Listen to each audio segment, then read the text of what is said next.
नंदुरबार कृषी विज्ञान केंद्र येथे आज दुपारी 12च्या सुमारास प्रधानमंत्री किसान धनधान्य कृषी योजना शुभारंभ झाला व रब्बी पीक परिसंवादाचं आयोजन करण्यात आलं होतं। या कार्यक्रमाला मुख्य प्रमुख अतिथी म्हणून माजी मंत्री आमदार डॉक्टर विजयकुमार गावित हे होते। तर या कार्यक्रमाला केदारनाथ कवडीवाले अध्यक्ष डॉक्टर हेडगेवार सेवा समिती, राजेंद्र दहातोंडे वरिष्ठ शास्त्रज्ञ व प्रमुख, तसेच दीपक पटेल प्रकल्प संचालक आत्मा, SS राजपूत तालुका कृषी अधिकारी, उमेश पाटील शास्त्रज्ञ कृषी विज्ञान केंद्र, पद्माकर कुंदे शास्त्रज्ञ कृषी विज्ञान केंद्र, वैभव गुरवे शास्त्रज्ञ कृषी विज्ञान केंद्र यांच्यासह शेतकरी बांधव मोठ्या संख्येने उपस्थित होते।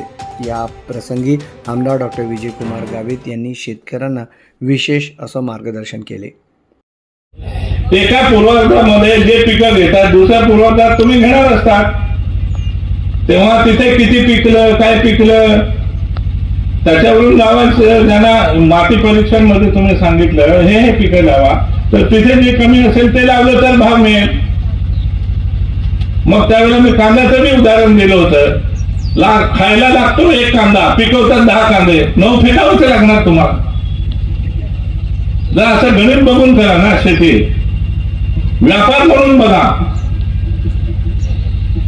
शेती व्यापार म्हणून बघा, आता दुसरं काही बघू नका।